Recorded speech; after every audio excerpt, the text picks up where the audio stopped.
Hoy toca adentrarse en un tema que, bueno, de una forma u otra, acaba tocando la fibra cualquiera que intente dar sentido al mundo. Ujú. Es una exploración sobre una pregunta inmensa, una de esas cuestiones que resuenan en la cabeza cuando las cosas se tuercen de verdad. ¿Por qué se pone a prueba la fe? Es una de las grandes preguntas de la humanidad, sin duda. Totalmente. Y para abordar algo tan profundo, hoy nos sumergimos de lleno en un material que es fascinante. Se trata de un libro de investigación titulado Las 95 tesis psicocristianas. Una obra muy peculiar. Sí, muy peculiar, porque su misión principal es tender un puente entre dos mundos que, desde fuera, a veces parecen hablar idiomas distintos. Exacto, la psicología y la espiritualidad. Eso es. Por un lado tenemos la psicología moderna, o sea, el estudio científico de cómo funciona nuestra mente. Y por otro, las creencias espirituales de la fe cristiana y la estructura del alma. Hoy el enfoque es de bisturí puro y duro. Vamos directos al grano. Sí, vamos a dejar de lado el prólogo y el resto del libro para centrarnos de forma exclusiva en lo que el autor denomina la tesis 4. No vamos a tocar otra cosa. Porque ahí hay mucha tela que cortar. Muchísima. La idea es comprender qué mecanismos internos, tanto a nivel mental como divino, se activan cuando las convicciones de una persona atraviesan una crisis profunda. Vale, vamos a desgranar esto, porque lo que plantea esta tesis 4 es, de entrada, bastante contraintuitivo. Ya lo creo. Dice que la fe no es que simplemente logre sobrevivir a una prueba, es que la necesita de forma absoluta para existir. Y para entrar en materia con la seriedad que esto merece, creo que hay que cambiar un poco el chip sobre cómo solemos definir esa palabra tan grande que es la fe. Claro. Si nos quedamos con la idea de que es una simple creencia pasiva o un concepto que hemos heredado de nuestros padres o algo que se acepta sin más, pues la tesis 4 no tendría ningún sentido. Se caería por su propio peso. Exacto. El texto nos exige ver la fe como una estructura, una arquitectura mental y espiritual que es enormemente compleja. Y como cualquier estructura que deba soportar peso en el mundo real, necesita ser evaluada. Necesita pasar por un control de calidad, podríamos decir. Eso es, necesita someterse a tensión.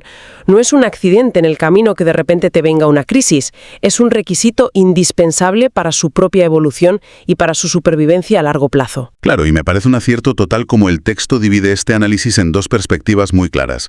Primero mira bajo el capó desde la psicología y luego desde la espiritualidad. Sí, es una forma muy metódica de abordarlo. Si empezamos por la mente, por la psicología pura y dura, se habla de conceptos como los estresores y la disonancia. A ver, en psicología, cuando pensamos en un estresor, solemos pensar en el tráfico, en un atasco enorme o en una fecha de entrega en el trabajo. Cosas del día a día, sí. Cosas que nos quitan la paz. Entonces, claro, ¿cómo encaja esto con la idea de una prueba a nivel espiritual? Pues encaja a la perfección si entendemos la función real del estrés en el desarrollo humano. Un estresor, técnicamente hablando, es cualquier estímulo que altera la homeostasis. Que rompe nuestro equilibrio interno, justo. La tesis 4 toma este concepto y lo aplica a las crisis de creencias. Cuando una persona enfrenta una dificultad grave en la vida, esa situación actúa como un estresor brutal que confronta directamente sus convicciones. De repente lo que tú creías que era súper sólido empieza a temblar. Y el texto es muy honesto al respecto. No intenta romantizar el proceso en absoluto. Advierte que esta confrontación genera, de inicio, un torrente de ansiedad, de duda existencial e incluso de desesperanza. Es que duele, el estrés mental duele. Pero la clave está en que la psicología no ve este dolor como un callejón sin salida. Al contrario, atravesar ese nivel de estrés mental es el único mecanismo conocido para generar resiliencia y alcanzar una madurez emocional real. Espera, porque ahí entra en juego esa idea de la disonancia cognitiva que menciona el libro, y tengo que hacer de abogado del diablo un momento. Adelante. Normalmente la disonancia cognitiva la entendemos como algo casi negativo, ¿verdad? Es esa tensión mental horrible que sientes cuando la realidad choca con lo que tú crees. Sí, esa fricción incómoda. Por ejemplo, cuando sabes que algo es perjudicial para tu salud, pero te autoengañas para seguir haciéndolo justificando tu decisión. ¿Cómo le da la vuelta a esta tesis para convertir un conflicto mental tan incómodo en una herramienta de crecimiento? Lo fascinante aquí es el verdadero propósito evolutivo de esa incomodidad. La disonancia cognitiva no es un fallo del sistema, no es un error de tu cerebro, es una alarma de incendios. O sea, te avisa de que algo no cuadra. El texto subraya que cuando tus convicciones te dicen que el mundo debería ser de una manera, pero la adversidad te demuestra lo contrario, esa fricción se vuelve insoportable. Y tienes dos opciones: o te autoengañas y huyes de la realidad, o integras la nueva información y evolucionas. Qué bueno, superar esa disonancia sin perder el equilibrio emocional. Y sin rendirse al finismo. Ese es el puente hacia una fe realista. Deja de ser una fe infantil, ciega, que ignora la realidad y que se rompe al primer golpe. Y se convierte en un sistema de creencias que ha mirado a la contradicción directamente a los ojos, la ha procesado y ha salido fortalecido. Exactamente. ¿Ha madurado? Ostras, visto así, tiene todo el sentido del mundo. Ya no es creer porque te lo han contado desde pequeño, es creer porque has sobrevivido a la duda. Y para fundamentar esto, los autores echan mano de Lawrence Kohlberg y su teoría del desarrollo moral. Que es un pilar en la psicología evolutiva. Me pareció uno de los puntos más brillantes de la lectura, pero también reconozco que un poco denso. Explícame esto un poco más, porque la forma en que la tesis 4 usa a Kohlberg para explicar cómo madura nuestra fe es absolutamente clave, pero necesitamos aterrizarlo. Por supuesto. La teoría de Kohlberg, como decías, es fundamental. Él estudió a fondo cómo evoluciona la moralidad en las personas, desde que somos niños pequeños hasta llegar a la adultez, y propuso que pasamos por varias etapas muy marcadas. Sí, hablaba de niveles preconvencionales y todo eso. Exacto. En las etapas más básicas, las preconvencionales, la moralidad se basa puramente en reglas externas. Haces el bien para evitar un castigo o para conseguir un premio. Vale, es como un niño que recoge su habitación solo porque si no lo hace se queda sin ver la televisión esa tarde. Eso es. No lo hace porque entienda el valor del orden o la limpieza, lo hace por puro interés. Exactamente. O el clásico ejemplo del semáforo a las 3 de la mañana. En ese nivel básico de desarrollo moral, no cruzas en rojo porque temes que haya un policía escondido y te ponga una multa. Todo se rige por el miedo a la autoridad o el deseo de recompensa. El problema, y esto es precisamente lo que la tesis 4 aplica a la fe, es que mucha gente vive su espiritualidad estancada en esa etapa infantil. Creen y obedecen por miedo al castigo divino o buscando una recompensa celestial en el futuro. Es una fe transaccional, completamente. Sin embargo, Kohlberg dice que en las etapas más altas y avanzadas de madurez, el individuo interioriza los principios. Ya no necesitas la amenaza de la multa. Te detienes en el semáforo en rojo porque crees profundamente en el pacto social y en el valor de la seguridad vial. O sea que lo que plantea la tesis psicocristiana es que las crisis y las pruebas son el vehículo psicológico que te arranca de esa obediencia superficial. Y te empuja hacia esos principios personales profundos, sí. Es como si la prueba rompiera la cáscara del miedo al castigo para que puedan hacer una convicción real y propia. Porque si no hay crisis, no hay necesidad de cuestionar el motivo subyacente de por qué hacemos lo que hacemos. Claro, si nunca hay una crisis, te puedes pasar la vida entera siendo ese niño que solo recoge el cuarto porque le vigilan, engañándote a ti mismo pensando que eres una persona súper ordenada. Y la adversidad te quita esa venda de los ojos. A nivel mental, entonces, la prueba no es un error de diseño en la vida humana. Es la fuerza motriz que obliga al cerebro a consolidar sus valores de verdad, pasando de una teoría que te han prestado otros a una convicción que has sudado tú mismo. Una convicción probada. Pero claro, el material no se detiene en la corteza cerebral. Aquí es donde la cosa se pone realmente interesante, porque damos el salto a la perspectiva puramente espiritual. Que complementa todo esto a la perfección. Sí.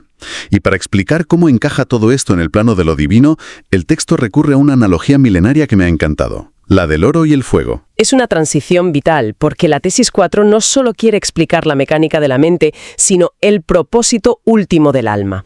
Desde la perspectiva espiritual, y el texto menciona específicamente cómo lo entienden diversas tradiciones, como el cristianismo en general e incluso los testigos de Jehová, la fe se pone a prueba con un objetivo muy, pero que muy claro. Purificar la intención. Exacto. Se trata de un proceso de separación radical.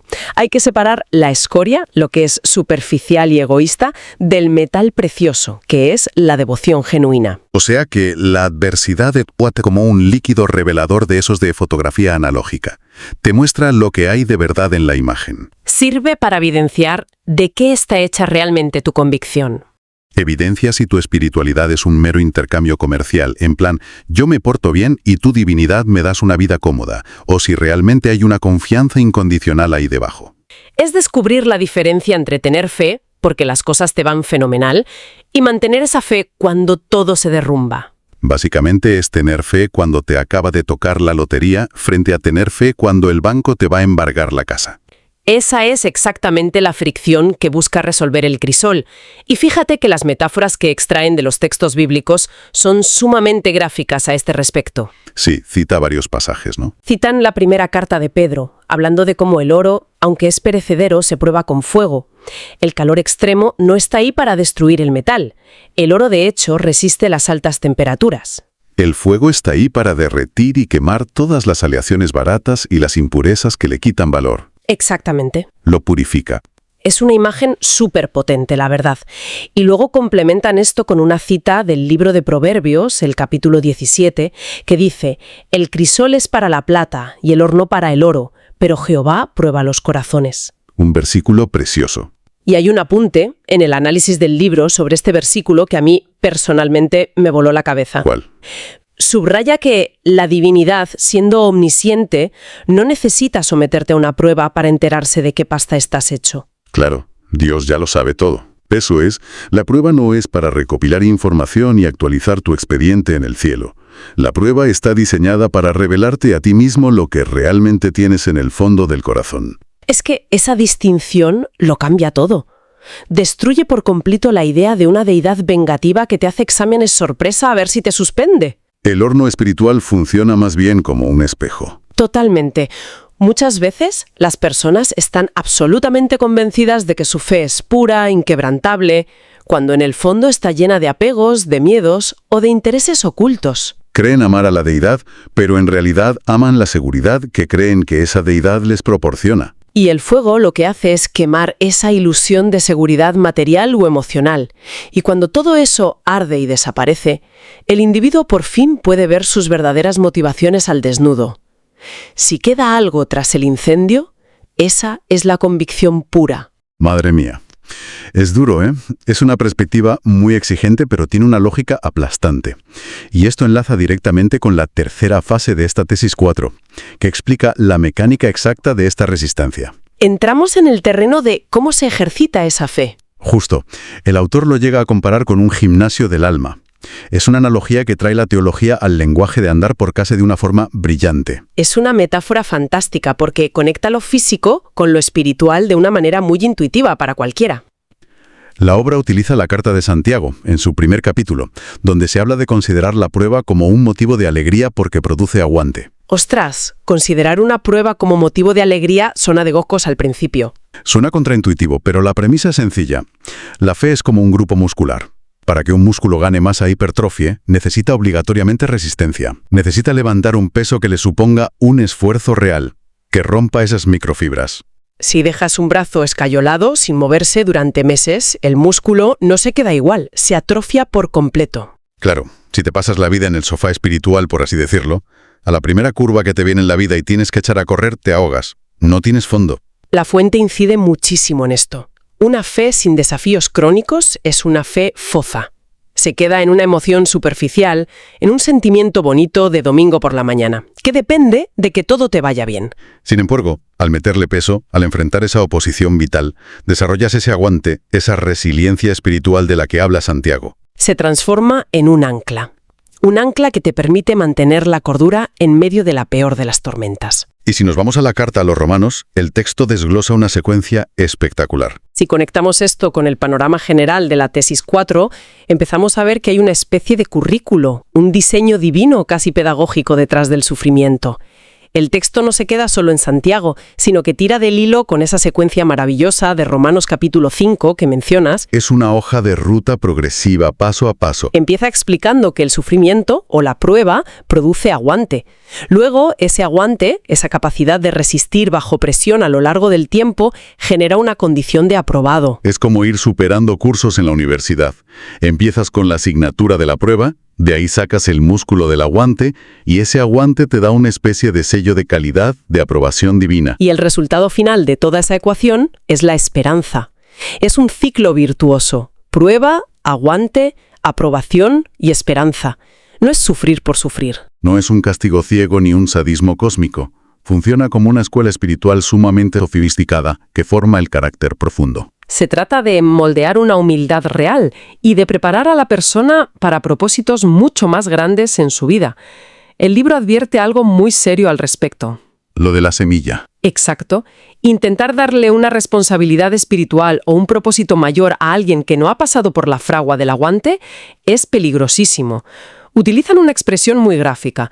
Sería como plantar una semilla sin raíces. En cuanto sople el primer viento fuerte de vanidad, de orgullo o de una crisis gorda, el árbol entero se viene abajo porque no hay nada sólido anclándolo a la tierra. Esa imagen de la semilla sin raíces visualiza perfectamente el riesgo tremendo de la inmadurez espiritual. Pero para no dejarnos atrapados solo en la teoría, en la psicología abstracta o en las metáforas de gimnasio, la tesis 4 decide aterrizar todo esto en un caso clínico, por así decirlo. Un caso de estudio real. Nos presenta a alguien de carne y hueso pasando por este proceso paso a paso. Y elige, cómo no, el caso paradigmático por excelencia en las Escrituras. La historia de Job. No había un ejemplo mejor en toda la literatura sapiencial. Job es el arquetipo absoluto de la fe sometida al estresor máximo. Desde luego. Pero hay un detalle en el análisis que hace la obra que suele pasar desapercibido y que le da una vuelta completa a la lectura tradicional que solemos hacer. ¿A qué te refieres? Generalmente, cuando leemos estos textos, asociamos las pruebas con una corrección. Pensamos que si la vida te golpea tan fuerte es porque tu fe es defectuosa y necesitas espabilar. Pero la tesis 4 demuestra que con Job ocurre exactamente lo contrario. O sea, no es puesto a prueba por su debilidad. No, es puesto a prueba precisamente por su extraordinaria solidez, por el inmenso valor que ya tenía su fe. Espera, porque eso rompe los esquemas mentales de muchísima gente. El texto cita a Job diciendo algo así como: «Él conoce bien el camino que sigo. Si me pusiera a prueba, saldría como oro puro». Esa es la clave. Job sabía de qué estaba hecho. Es decir, no le mandan a chupar banquillo porque esté jugando mal el partido. Al revés, le sacan a jugar de titular la final de la Champions en el peor estadio posible y con todo en contra, precisamente porque es el jugador estrella, porque es el que tiene la fe más valiosa y profunda. La prueba es el gran escenario para demostrar esa pureza incalculable, no una sala de castigo. Es un cambio de paradigma total para cualquiera que estudie estos textos.